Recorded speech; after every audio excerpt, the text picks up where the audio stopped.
माता सीता की कथा। जब भगवान श्री राम ने नहीं, माता सीता ने चलाए बाण। भगवान श्री राम राजसभा में विराज रहे थे। उसी समय विभीषण वहां पहुंचे। वे बहुत भयभीत और हड़बड़ी में लग रहे थे। सभा में प्रवेश करते ही कहने लगे, हे प्रभु श्री राम, मुझे बचाइए। कुंभकर्ण का बेटा मुल्कासुर आतंक मचा रहा है। अब लगता है न लंका बचेगी और न मेरा राजपाट। भगवान श्री राम द्वारा ढांढस बंधाए जाने पर पूरी बात बताते हुए विभीषण जी ने कहा कि कुंभकर्ण का एक बेटा मूल नक्षत्र में पैदा हुआ था, इसलिए उसका नाम मुल्कासुर रखा गया। उसे अशुभ समझकर कुंभकर्ण ने जंगल में फेंकवा दिया।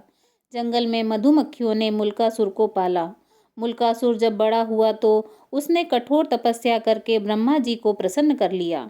अब उनके दिए गए वर और बल के घमंड में भयानक उत्पात मचा रखा है।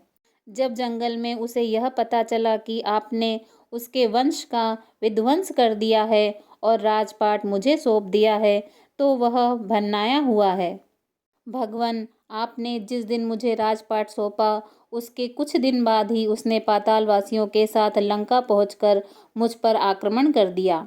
मैंने 6 महीने तक मुकाबला किया, पर ब्रह्मा जी के वरदान ने उसे इतना ताकतवर बना दिया है कि मुझे भागना पड़ा तथा अपने बेटे, मंत्रियों तथा स्त्री के साथ किसी प्रकार सुरंग के जरिए भागकर यहाँ पहुँचा हूँ।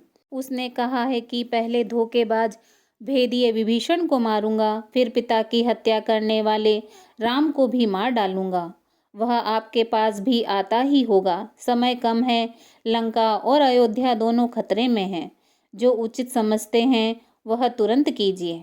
भक्त की पुकार सुन भगवान श्री राम, हनुमान जी तथा लक्ष्मण सहित सेना को तैयार कर पुष्पक विमान पर चढ़कर झट लंका की ओर चल पड़े। मुल्कासुर को श्री रामचंद्र के आने की बात मालूम हुई। वह सेना लेकर लड़ने के लिए लंका के बाहर आ डटा। भयानक युद्ध छिड़ गया। 7 दिनों तक घोर युद्ध होता रहा। मुल्कासुर भगवान श्री राम की सेना पर अकेले ही भारी पड़ रहा था। अयोध्या से सुमंत्र आदि सभी मंत्री भी आ पहुंचे। हनुमान जी संजीवनी लाकर वानरों, भालुओं तथा मानुषी सेना को जीवित करे जा रहे थे, पर सब कुछ होते हुए भी युद्ध का नतीजा उनके पक्ष में नहीं जाता दिख रहा था। भगवान भी चिंता में थे। विभीषण ने बताया कि इस समय मुल्कासुर तंत्र साधना करने गुप्त गुफा में गया है। उसी समय ब्रह्मा जी वहां आए और भगवान श्री राम से कहने लगे, रघुनंदन, इसे तो मैंने स्त्री के हाथों मरने का वरदान दिया है। आपका प्रयास बेकार ही जाएगा। हे प्रभु श्री राम, इससे संबंधित एक बात और है। उसे भी जान लेना लाभकारी सिद्ध हो सकता है। जब इसके भाई बिरादर लंका युद्ध में मारे जा चुके तो एक दिन इसने मुनियों के बीच दुखी होकर कहा, चंडी सीता के कारण मेरा समूचा कुल नष्ट हुआ है। इस पर एक मुनि ने नाराज होकर उसे श्राप दिया, दुष्ट, तूने जिसे चंडी कहा है वही सीता तेरी जान लेंगी। मुनि का इतना कहना था कि वह उन्हें खा गया। बाकी मुनि उससे डरकर चुपचाप भाग गए। तो हे राम, अब कोई दूसरा उपाय नहीं है। अब तो केवल माता सीता ही इसका वध कर सकती हैं। आप उन्हें यहाँ बुलाकर इसका वध करवाइए। इतना कहकर ब्रह्मा जी चले गए। भगवान श्री राम जी ने हनुमान जी और गरुण को तुरंत पुष्पक विमान से सीता जी को लाने भेजा।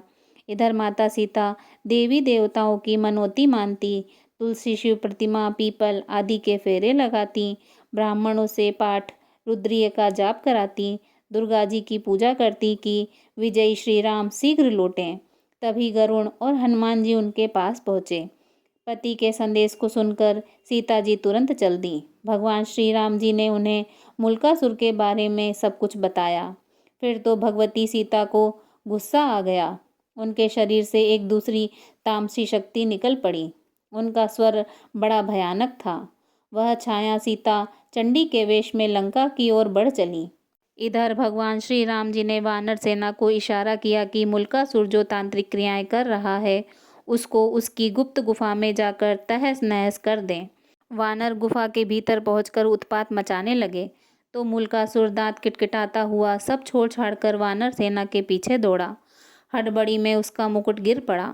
फिर भी भागता हुआ वह युद्ध के मैदान में आ गया। युद्ध के मैदान में छाया सीता को देखकर मुल्कासुर गरजा, तू कौन? अभी भाग जा। मैं औरत से युद्ध नहीं करता।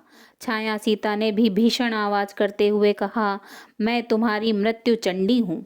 तूने मेरा पक्ष लेने वाले मुनियों और ब्राह्मणों को खा डाला था। अब मैं तुम्हें मारकर उसका प्रतिशोध लूंगी। इतना कहकर छाया सीता ने मुल्कासुर पर 5 बाण चलाए। मुल्कासुर ने भी जवाब में बाण चलाए। कुछ देर तक घोर युद्ध हुआ, पर अंत में चंडिका अस्त्र चलाकर माता सीता ने मुल्कासुर का सिर उड़ा दिया और वह लंका के दरवाजे पर जा गिरा। राक्षस हाहाकार करते हुए इधर उधर भाग खड़े हुए। छाया सीता लौटकर माता सीता के शरीर में प्रवेश कर गईं। मुल्कासुर से दुखी लंका की जनता ने माता सीता की जय जयकार की और विभीषण ने भी उन्हें धन्यवाद दिया। कुछ दिनों तक लंका में रहकर श्री राम और माता सीता सहित पुष्पक विमान से अयोध्या लौट आए। प्रेम से बोलिए सियावर रामचंद्र की जय। श्री राम भक्त हनुमान की जय।